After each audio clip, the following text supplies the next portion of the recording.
ቃል ዘእግዚእነ አምላክነ ወመድኃኒነ ኢየሱስ ለከረ መንግሥቱ ስብሐት እስከ ለዓለመ ዓለም። ወንጌል ዘዮሐንስ የዮሐንስ ወንጌል ምዕራፍ 11 ከቁጥር 46 እስከ 54። ከእነርሱም ወገን ወደ ፈሪሳውያን ሄደው ጌታ ኢየሱስ ያደረገውን ሁሉ ለእነርሱ ነግረው ያጣሉት ነበሩ። የካህናት አለቆችና ፈሪሳውያንም ሕዝቡን ሰብስበው እንዲህ አሏቸው፣ እነሆ ይህ ሰው ብዙ ታምራትን ያደርጋል። ምን እናድርግ? እንዲህ ብንተወውም ሁሉ ያምንበታል። የሮም ሰዎችም መጥተው አገራችንንና ወገናችንን ይወስዱብናል። ከእነርሱም አንዱ የሹመቱ ተራ በዚያ ወራት የሆነችው ስሙ ቀያፋ የሚባል የካህናት አለቃ እንዲህ አላቸው፣ እናንተስ ምን አታውቁም? የምትመክሩትንም አታውቁም። ሕዝብ ሁሉ ከሚጠፋ ስለ ሕዝብ ቤዛ አንድ ሰው ቢሞት አንድ ሰው ብንገድል ይሻላል።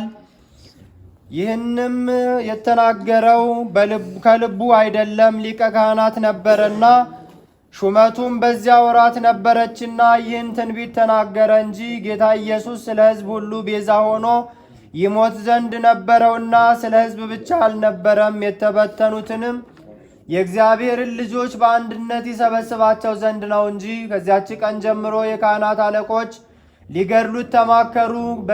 ከዚያም ወዲህ ጌታ ኢየሱስ በአይሁድ መካከል ተገልጦ አልኖረም። ለምድረ በዳ አቅራቢያ ወደ ሆነችው የኤፍሬም አገር ወደምትባል ሄደ። በዚያም ከደቀ መዛሙርቱ ጋር ተቀመጠ። በወልድ ያመነ የዘላለም ሕይወት አለው፣ ያላመነ ግን ይፈረድበታል።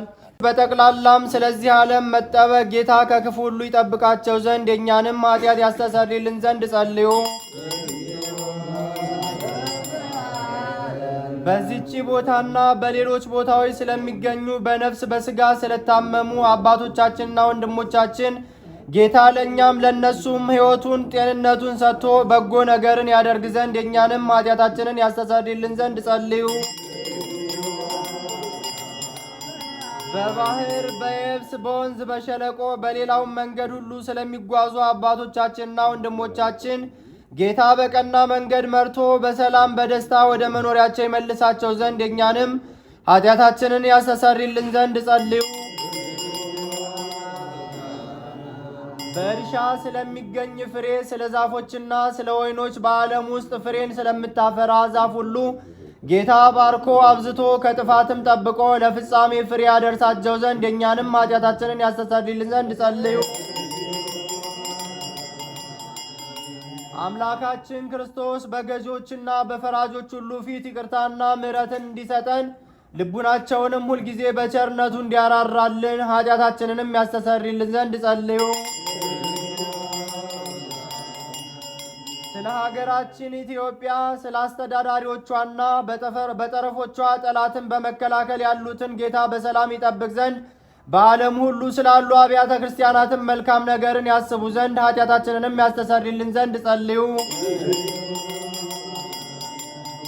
በክርስቶስ አምነው ከዚህ በፊት ስለሞቱ አባቶቻችንና ወንድሞቻችን እነርሱም የተቀደሱ አባቶቻችን ሊቃነ ጳጳሳትና አባቶቻችን ጳጳሳት፣ አባቶቻችን ኤጲስቆጶሳት፣ አባቶቻችን ቆሞሳት፣ አባቶቻችን ቀሳውስት፣ ወንድሞቻችን ዲያቆናት፣ አባቶቻችን መነኮሳት፣ ወንድሞቻችን ሕዝባውያን፣ ሌሎችም ከክርስቲያን ወገን በሞት ያረፉትን ሁሉ ጌታ ዕረፍተ ነፍስን ይሰጣቸው ዘንድ የእኛንም ኃጢአት ያስተሰርይልን ዘንድ ጸልዩ።